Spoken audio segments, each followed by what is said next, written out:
Congolaises, Congolais, chers compatriotes, il y a 6 ans, je prenais congé de mes responsabilités en tant que président de la République, chef de l'État. Et fait inédit dans notre pays, en près de 60 ans d'indépendance. J'ai passé pacifiquement la main à un nouveau chef d'État. Depuis lors, je m'étais imposé un strict devoir de réserve, y compris quand j'ai fait l'objet, directement ou par mes proches interposés, de provocations, de déni de droit, d'humiliation, d'imputations dommageables et d'autres multiples atteintes à ma dignité. D'abord, parce que je suis convaincu que le temps est le meilleur allié de la vérité, un antidote lent mais puissant contre le venin du mensonge et de la délation. Mais aussi et surtout, parce qu'agir autrement aurait fait le jeu de ceux qui, par cette campagne odieuse, cherchaient à détourner l'attention de notre peuple de leur incapacité, aujourd'hui avérée, à répondre à ses attentes et aspirations. J'ai enfin décidé de briser ce long silence, de sortir de ma réserve et de m'adresser à vous parce que l'enjeu est de taille. Il est même existentiel. Non pas pour ma famille politique ou biologique, moins encore pour ma modeste personne, mais plutôt pour la nation congolaise et pour l'avenir de notre cher et beau pays. J'ai décidé de briser le silence parce qu'au vu de la situation que traverse notre pays, continuer à me taire m'aurait rendu poursuivable devant le tribunal de l'histoire pour non-assistance à plus de 100 millions de compatriotes en danger. Je saisis cette opportunité pour partager avec vous mes réflexions et participer ainsi à la recherche de la solution à la crise que traverse notre pays, la République démocratique du Congo, terre de nos ancêtres, car il est gravement malade et son pronostic vital engagé. Mieux que quiconque, vous en êtes conscient, car vous en faites quotidiennement les frais dans votre chair et vous en payez le prix.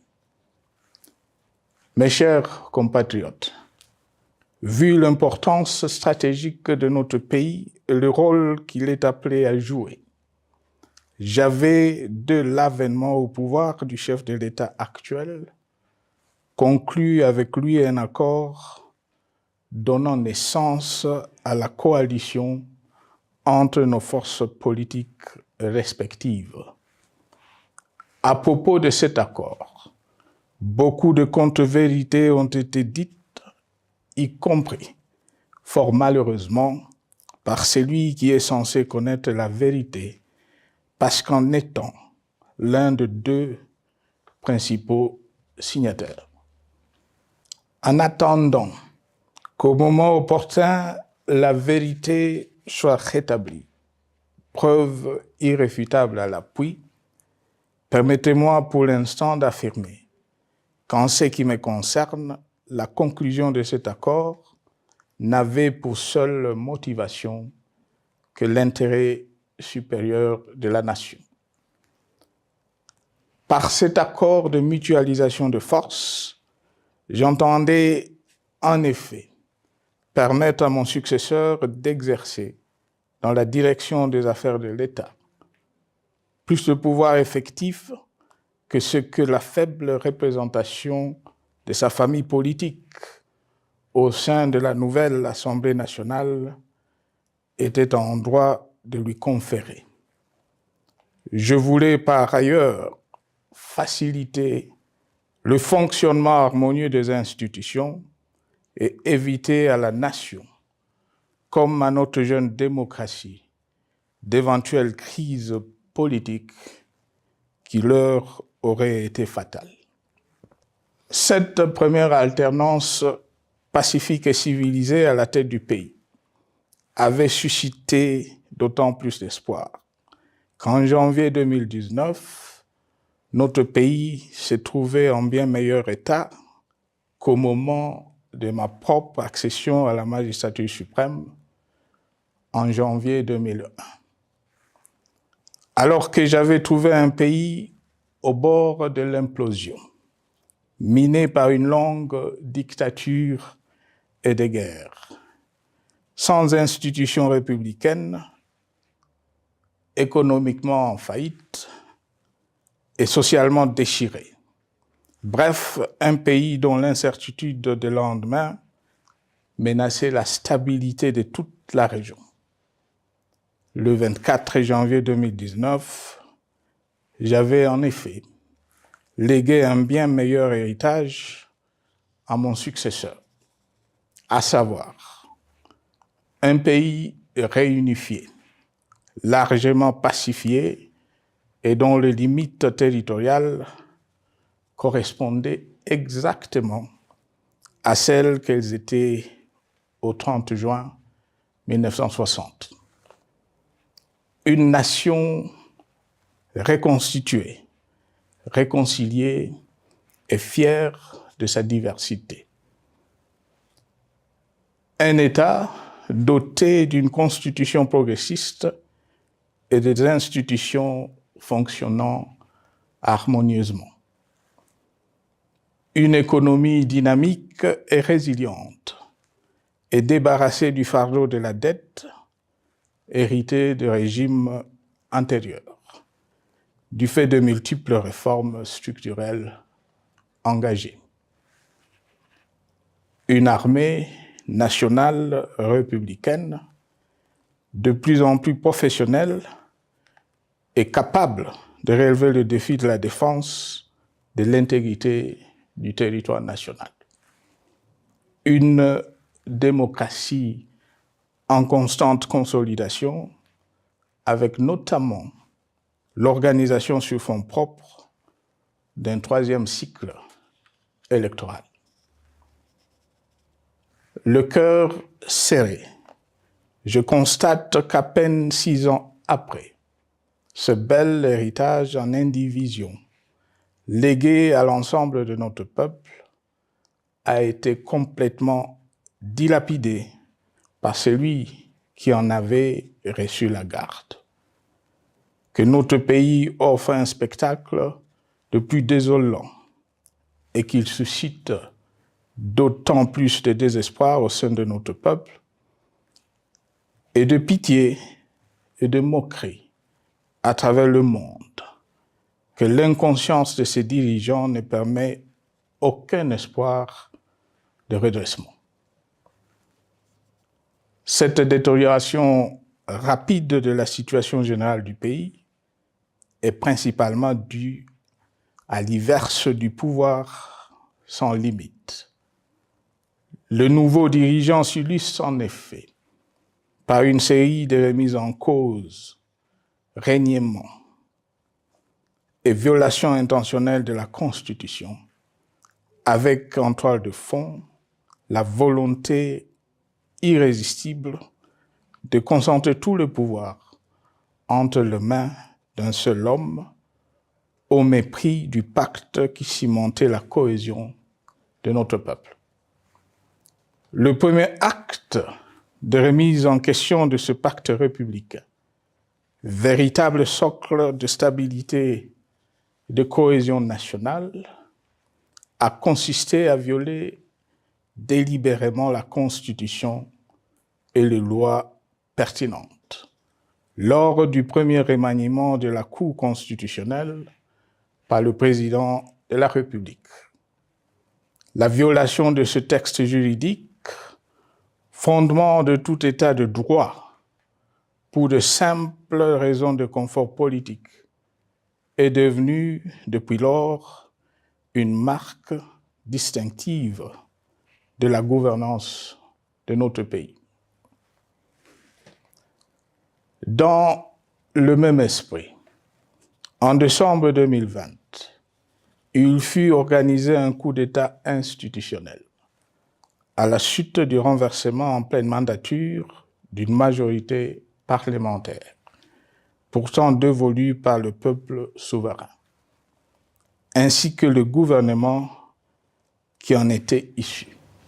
S'en sont ainsi suivis la nomination illégale de membres de la Commission électorale nationale indépendante, ainsi que le simulacre des élections de décembre 2023, organisées en violation du cadre juridique et de normes internationales pertinentes, qui, par une ampleur sans précédent de la fraude, ont amplifié l'illégitimité des institutions et de leurs animateurs. Le coup de grâce a été donné par l'annonce du projet de changement de la Constitution, un projet dont la réalisation liquiderait totalement le consensus national de Sun City. Les conséquences négatives de cette gouvernance non orthodoxe sont pour le moins stupéfiantes. Le pays est ainsi devenu un espace de non-droit. La République a cessé d'être démocratique et la volonté du chef de l'État tient désormais lieu de loi suprême, supplantant la Constitution et les lois. En revanche, érigé en politique du gouvernement, le populisme et la démagogie, le mensonge et l'arrogance, la discrimination et la stigmatisation de certaines composantes de notre peuple, l'institutionnalisation du tribalisme et du népotisme, l'opposition de communautés nationales, les unes aux autres, le discours de haine et l'injustice ainsi que l'impunité ont d'autant plus aisément détruit la cohésion nationale et le vivre ensemble que l'opulence outrancière et le non-respect de la parole donnée sont les maîtres mots de la classe politique au pouvoir. Ce qui a rendu le pays fragile et donc vulnérable. Plus grave, le repli identitaire, dangereux pour l'édification de toute nation, a refait surface, avec ses vieux démons dont l'intolérance et la division est circonstance aggravante. Cela est non seulement toléré et impuni, mais aussi et surtout véhiculé et financé par les tenants du pouvoir. Face à cette dérive, le Parlement a abdiqué de sa mission constitutionnelle de contre-pouvoir. Il a ainsi cessé d'être le temple de la démocratie, le lieu par excellence de l'expression législative et la volonté du souverain primaire, pour ne plus être qu'une chambre d'enregistrement de la volonté d'une seule personne. Quant à la justice, garante constitutionnelle des libertés publiques et du socle de valeurs, qui structure notre identité et forge notre unité, elle a complètement démissionné de ses responsabilités, se laissant ouvertement instrumentalisée à des fins politiques. Elle n'est donc plus qu'un instrument d'oppression d'une dictature qui tente désespérément de survivre à contre-courant de l'histoire, par la terreur et l'imposition de la pensée unique.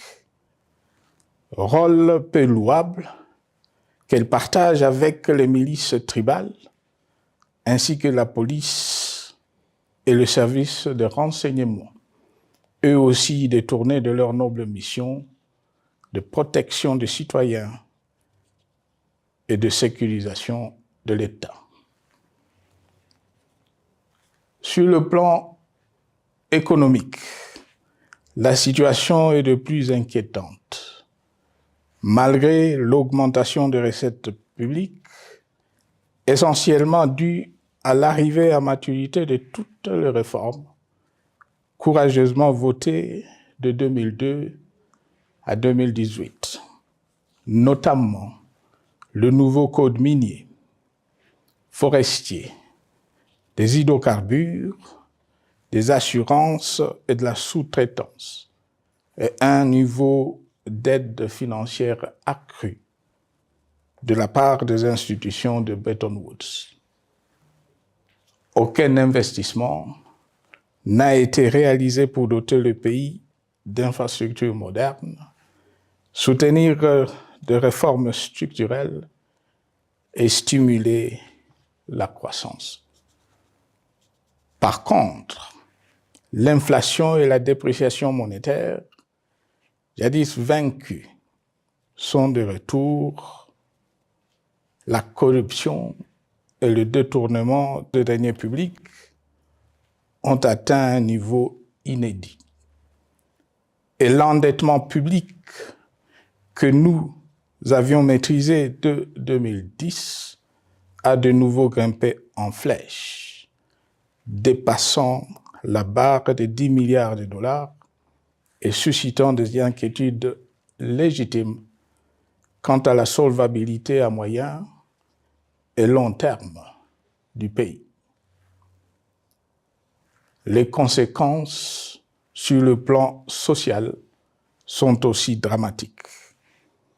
Aggravation du chômage, accumulation des arriérés des salaires des agents de l'État, baisse drastique du niveau de vie de la population et recrudescence du banditisme urbain, de l'exode rural et de la famine dans un nombre croissant de provinces. Les Congolais sont désormais en proie à une véritable angoisse existentielle. Parmi les victimes résignées de ce gâchis se trouve en bonne place notre jeunesse, qui a été pourtant de tout le combat démocratique et qui a beaucoup cru aux vertus de l'alternance pacifique. Aujourd'hui, sans repère ni perspective sérieuse du lendemain, ils se sont abandonnés, laissés à la merci des entrepreneurs de conflits et de vendeurs d'illusions de tous bords. Rien de ce qui lui a été promis depuis 6 ans n'a été réalisé. À cette jeunesse désabusée, comme à l'ensemble de notre peuple, nous tenons à donner une assurance. L'échec d'un régime compromet, mais ne scelle pas définitivement le sort d'un peuple. Mes chers compatriotes, s'agissant de la situation sécuritaire, dans les grandes agglomérations comme dans nos campagnes, elle est partout plus que préoccupante. C'est le cas notamment au nord Kivu, au sud Kivu, en Ituri, au Maniema, au Tanganyika, au Katanga et au Mai-Ndombe, province pourtant voisine de Kinshasa, capitale du pays et siège des institutions. Le sang de nos compatriotes civils et militaires, valeureux officiers et soldats des rangs, mais aussi députés, éminents membres de la société civile ou de partis politiques, a ainsi abondamment et gratuitement coulé. Du fait de l'intolérance, du cynisme, voire pire, d'un terrorisme d'État pratiqué dans un seul et unique dessein, l'abus du pouvoir pour le pouvoir. C'est le cas, entre autres, de plusieurs centaines de détenus du centre pénitentiaire de rééducation de Makala, sauvagement abattus dans la nuit du 1er au 2 septembre 2024, victimes sans défense d'un crime incontestable contre l'humanité, à ce jour resté impuni. Il en est de même de membres de la secte mystico-religieuse Wazalendo de Goma, de jeunes de la Junafek à Lubumbashi et du massacre des adeptes de l'église Mbidi à Kilwa. Cette déliquescence de la situation sécuritaire est due à la mauvaise gouvernance du pays qui, dans ces secteurs, est aujourd'hui caractérisée par une formation militaire bâclée, des recrutements et mises en place ethniquement motivés, ainsi que par l'emprisonnement sans jugement, aussi bien de plusieurs militaires et officiers de haut rang que des agents de l'ordre et de sécurité, majoritairement swahiliphones. Bien plus, à l'armée nationale, bouclier de la nation, instrument de préservation de l'indépendance nationale et de l'intégrité territoriale, il a été substitué de bandes de mercenaires, de groupes armés, de milices tribales et de forces armées étrangères qui ont non seulement montré leurs limites, mais aussi enfoncé le pays dans un chaos indescriptible. L'État a ainsi perdu le monopole de la violence légitime en sous-traitant aux groupes armés, autrefois maîtrisés, le maintien de l'ordre public et de la tranquillité nationale. Et comme si cela ne suffisait pas, l'armée nationale est vilipendée, conspuée et tournée en dérision par les autorités qui n'assument jamais rien alors qu'elles sont censées veiller à sa consolidation et à sa respectabilité. Pour les avoir formés, commandés et conduits au front, je connais nos soldats, boucs émissaires aujourd'hui de toutes les contre-performances enregistrées sur les champs de bataille. Ils ne sont pourtant pas intrinsèquement moins bons, moins nationalistes et moins loyaux. Ce qui a changé entre-temps, c'est la qualité du commandement et de leur prise en charge. Au niveau régional, le gouvernement a levé l'option désastreuse de se détourner de deux principaux instruments internationaux qui étaient à la base de l'architecture régionale de paix et de sécurité, laquelle avait permis la stabilité régionale que le président actuel avait trouvée lors de son accession au pouvoir, à savoir le pacte sur la sécurité, la stabilité et le développement dans la région de Grand Lac et l'accord cadre pour la paix, la sécurité et la coopération pour la République démocratique du Congo et la région.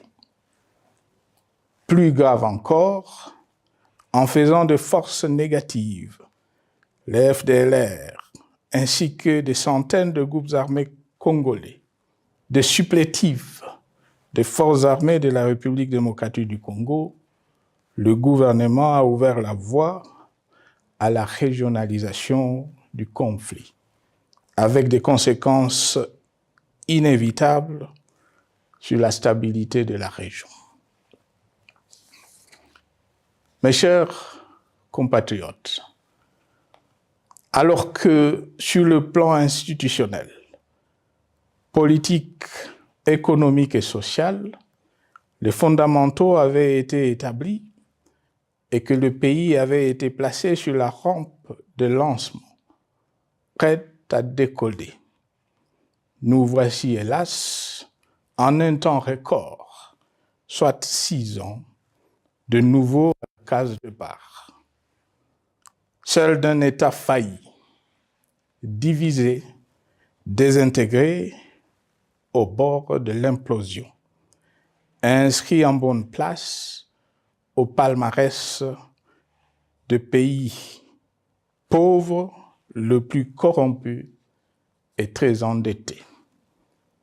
En atteste tout le rapport tant du Conseil de sécurité des Nations Unies que ceux sur l'indice de développement humain et sur la pauvreté. La crise qui déchire notre pays est donc profonde et multidimensionnelle. Sa solution doit être nécessairement globale. Toute autre approche n'a donc aucune chance de conduire à une paix durable. Bien plus, le Congo est intemporel. Il n'appartient pas à tel ou tel régime politique, ce dernier étant par définition rotatif et donc passager en démocratie. Il appartient plutôt au peuple congolais dans sa grande diversité. Ce qui est vrai du Congo l'est aussi des immenses ressources du sol et du sous-sol dont il regorge et qui sont essentielles à la croissance et au développement à l'échelle internationale. Que tous, au pays comme à travers le monde, en tiennent compte et qu'ils inscrivent leurs projets dans une perspective qui privilégie l'intérêt du Congo et des Congolais, plutôt que celui de ceux qui, à un moment ou à un autre, dirigent le pays. Cela étant, pour sauver le Congo, les griefs légitimes du peuple congolais contre le régime en place ne peuvent être éludés.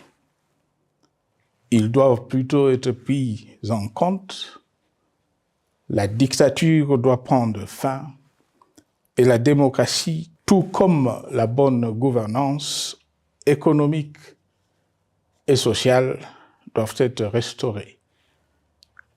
Car, comme en témoigne l'histoire, il ne peut y avoir de solution sécuritaire définitive sans solution politique sincère. Sinon, il y aura de nouvelles vagues de convulsions politiques, de troubles à la paix, d'insécurité, d'instabilité institutionnelle, de conflits armés et de guerres civiles. Perspective qu'en toute responsabilité, nous, Congolais, ne pouvons plus nous permettre. Il est dès lors vital que les multiples initiatives de recherche de la paix, Luanda, Nairobi, EAC-SADC, l'Union africaine, Doha et Washington, que nous accueillons favorablement, les considérant comme autant de signes de compassion et de solidarité à notre peuple, soient conscientes de cette exigence.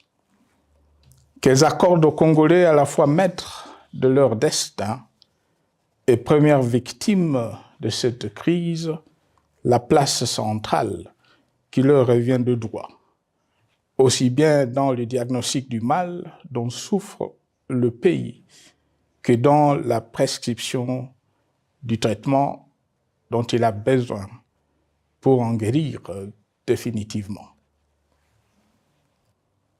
Il convient de noter à ce sujet que le gouvernement de Kinshasa s'est enfin résolu à se mettre autour d'une même table avec l'AFC/M23 depuis plusieurs semaines à Doha, même si, bizarrement, il continue à considérer comme un crime le fait que les autres Congolais se parlent entre eux. C'est le lieu pour moi de saluer la démarche des évêques de la CENCO et de l'ECC, qui a le mérite de n'exclure du débat aucun sujet, ni aucun de nos compatriotes. Sans être parfaite, cette initiative conjointe des Églises mérite le soutien et, si nécessaire, des enrichissements de la part de notre peuple. Mes chers compatriotes, une fois n'étant pas coutume, il convient de dénoncer la falsification de l'histoire par ceux dont le jeu pervers dans l'opposition naguère, comme aujourd'hui au pouvoir, a consisté et consiste encore à calomnier, à diffamer, à diaboliser et à diviser pour gagner et régner, à se défausser sur les autres pour justifier leur contre-performance, quelles qu'en soient les conséquences sur la cohésion nationale ou en termes de vies humaines injustement brisées ou perdues. Une preuve, s'il en fallait encore, vient de nous en être donnée une fois de plus. Il y a quelques jours, en effet, suite à une simple rumeur de la rue ou des réseaux sociaux sur ma prétendue présence à Goma, où je veux me rendre dans le prochain jour, comme annoncé par ailleurs, le régime en place à Kinshasa a pris des décisions arbitraires, avec une légèreté déconcertante qui témoigne du recul spectaculaire de la démocratie. Mieux que quiconque, vous savez que pour moi, le Congo est la priorité absolue, que sa souveraineté et son intégrité territoriale ne sont pas négociables, que mon engagement pour la démocratie, la cohésion nationale, la paix et la stabilité n'est pas un slogan creux, et que le respect de la Constitution et des lois du pays, autant que celui de la parole donnée, sont sacrés. Militaire, j'ai juré de défendre la patrie jusqu'au sacrifice suprême. Hier au pouvoir, aujourd'hui en dehors du pouvoir, je demeure plus que jamais fidèle à ce serment. En ce moment où le pays est de nouveau divisé, appelé par le destin, j'ai le devoir d'œuvrer à la recherche de la paix et de contribuer à la reconstruction de notre pays qui se meurt. C'est dans cet esprit que j'ai choisi ce moment pour exprimer ma sympathie à l'endroit de toutes les victimes du conflit en cours, de réconforter et marquer ma solidarité avec la population de la partie orientale. Vous, qui êtes abandonnés par le pouvoir central, qui semble avoir pris le parti de vous punir, entre autres, en déconnectant les institutions financières du réseau bancaire national et en restreignant le mouvement de personnes et de biens. Ces décisions et bien d'autres vous asphyxient et rendent votre vie plus précaire que jamais. J'en appelle aux uns et aux autres, en particulier au gouvernement, d'humaniser les conditions de vie de nos compatriotes de cette partie du territoire national. Ils ont droit à la vie, à la scolarisation de leurs enfants et aux autres conditions du bien-être. En entendant le rétablissement de l'autorité de l'État sur toute l'étendue du territoire national, j'invite les tenants du pouvoir à protéger la population. De même, l'armée, la justice, les autres structures en charge de l'ordre et de la sécurité doivent être véritablement au service de la population et répondre à ses aspirations. Mes chers compatriotes, de par mon expérience dans des situations similaires, le patriotisme et l'humanisme ont guidé le processus de règlement de conflits et ont porté de fruits dans le passé, aussi bien sur les champs de bataille que sur celui de négociation ou du dialogue. Notre pays avait été divisé de quasi-moitié pendant quelques années. La sagesse avait alors prévalu. Nous avions recollé le morceau et le pays a survécu dans son unité.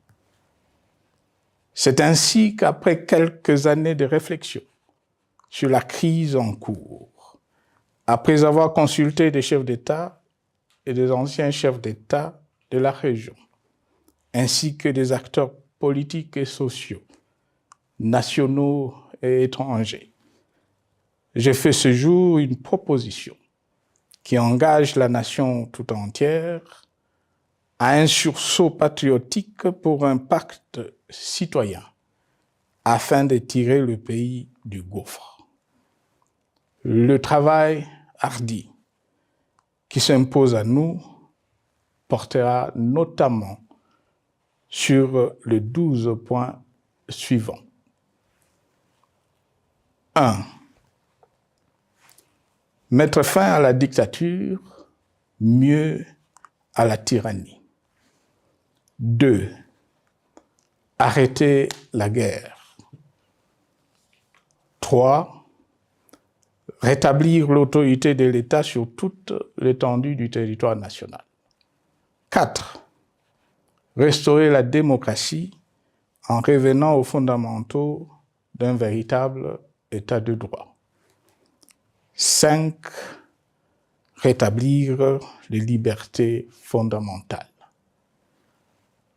6.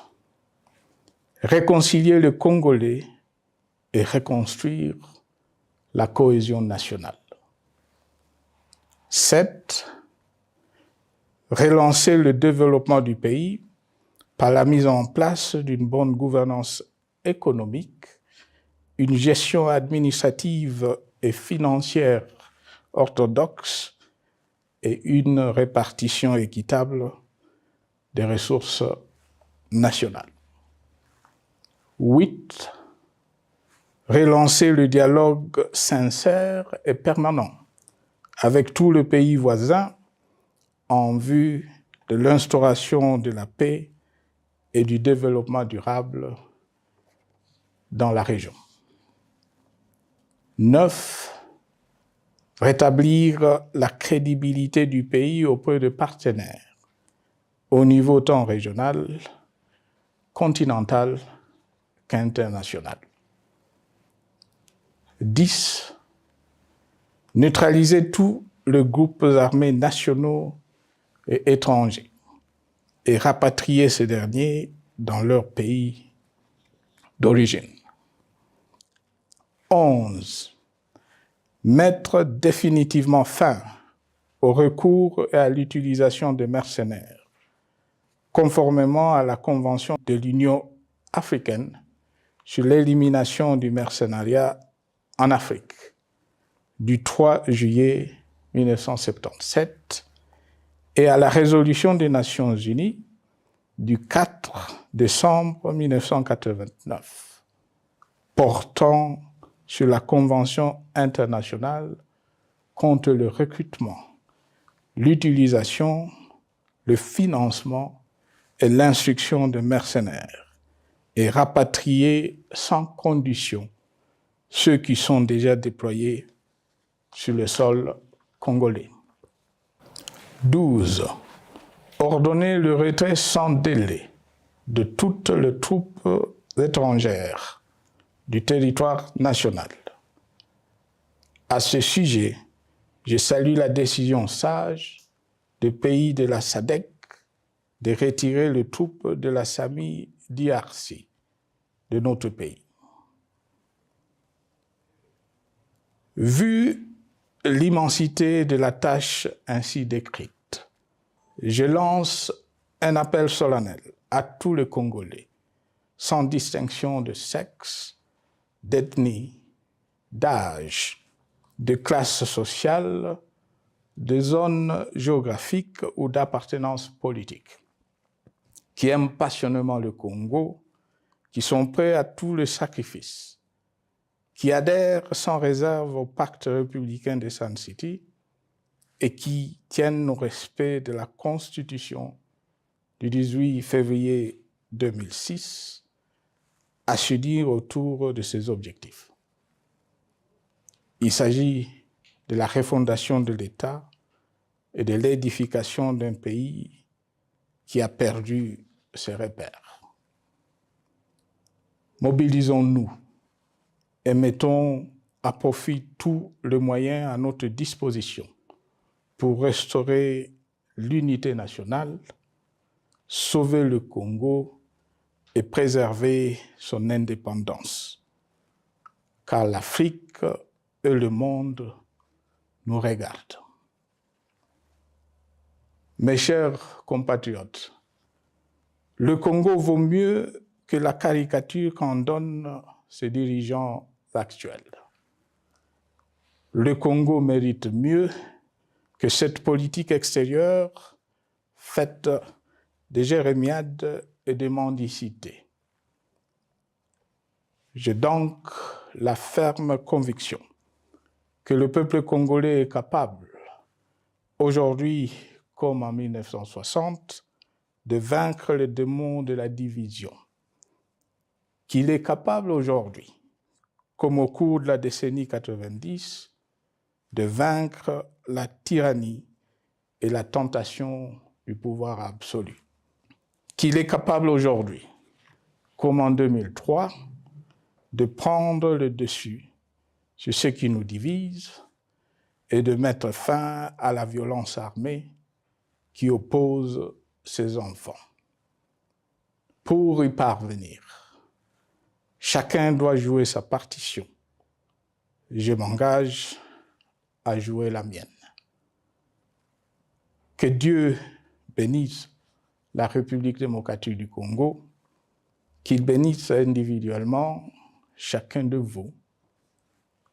Je vous remercie.